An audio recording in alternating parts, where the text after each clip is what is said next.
जय हिंद विद्यार्थियों।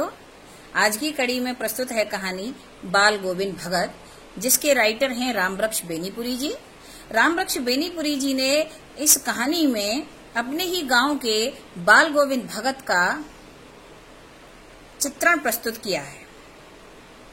रामवृक्ष बेनीपुरी जी बताते हैं कि बाल गोविंद भगत एक मझोले कद के भूरे गोरे चिट्टे व्यक्ति थे। 60 से ऊपर की उनकी उम्र थी। बाल पक गए थे। शरीर पर एक लंगोट धारण करते थे। इसके अलावा कोई वस्त्र नहीं पहनते थे। सर्दियों के दिनों में एक कंबल उनके कंधे पे पड़ा रहता था। कनफटी टोपी लगाते थे। कबीरपंथी रामानंदी तिलक लगाते थे। सिर से शुरू होने वाला, माथे से शुरू होने वाला, नाक तक को छूने वाला, इस तरह का तिलक रामानंदी तिलक कहलाता है। वो रामानंदी तिलक लगाते थे।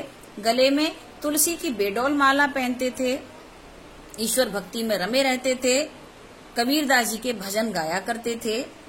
वे सच्चे मायने में एक साधु थे, जिन्हें दुनियादारी से कोई मतलब नहीं था।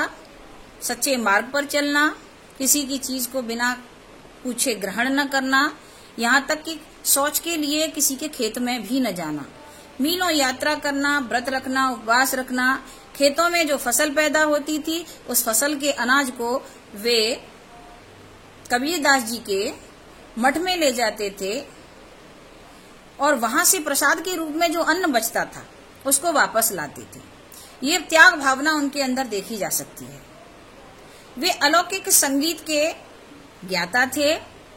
जब वो भजन गाते थे तो उनके संगीत में एक ऐसा जादू होता था कि गांव, आस पड़ोस, खेत खलिहान के लोग उनकी स्वर लहरियों में ऐसे डूब जाते थे, अपनी सुध बुध खो जाते थे।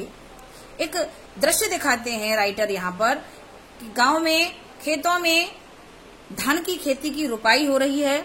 बाल गोविंद भगत की रुपाई करते समय मिट्टी से लथपथ हैं और उसी मिट्टी के लथपथ काम करते समय भजन छिड़ जाता है और भजन की स्वर लहरियों में आसपास के लोग इतने आनंदित हो जाते हैं, डूब जाते हैं कि लयात्मक तरीका से धानों की रुपाई हो जाती है और उन्हें पता ही नहीं चलता कि समय कब निकल गया।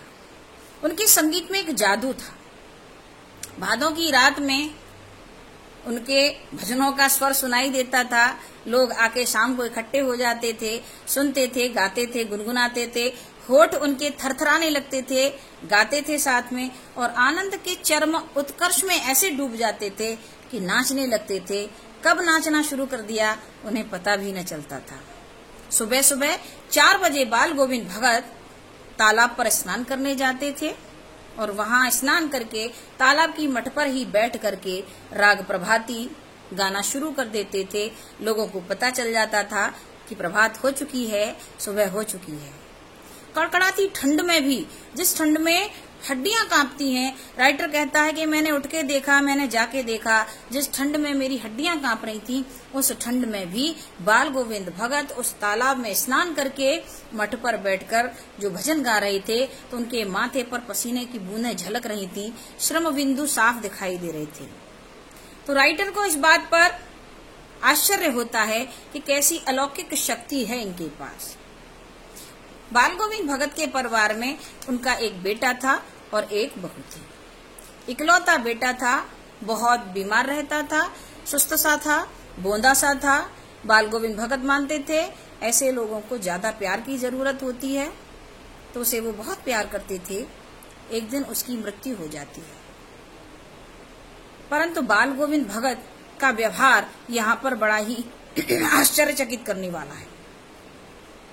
वे रोते नहीं, वो घबराते नहीं, फूस बिछाते हैं, बेटे को लिटा देते हैं, फूल डालते हैं उसके ऊपर, कपड़ा उड़ा देते हैं, जल छिड़क के एक दीपक जला देते हैं, भजन गाने लगते हैं। बीच बीच में उठ के अपनी पुत्र वधू को सांत्वना देते हैं, उसे बार बार कहते हैं, बेटा ये रोने का समय नहीं है, ये तो आनंद उत्सव मनाने का समय है, क्योंकि एक विरहणी आत्मा परमात्मा से जाकर मिल गई है।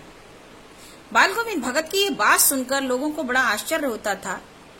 कुछ लोग सोचते थे बाल गोविंद भगत बौरा गए हैं, उन्हें अपने बेटे की मृत्यु का सदमा लगा है, परंतु नहीं, बाल गोविंद भगत सच्चे मायने में साधु थे, जिन पर सुख और दुख दोनों ही प्रभाव नहीं डालते थे।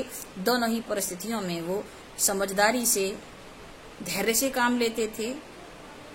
बाल गोविंद भगत की समझदारी का परिचय तब मिलता है जब वे अपनी बहू के भाई से कहते हैं कि इसे अपने साथ ले जाओ और इसका दूसरा विवाह कर दो। बहू जाने से मना करती है।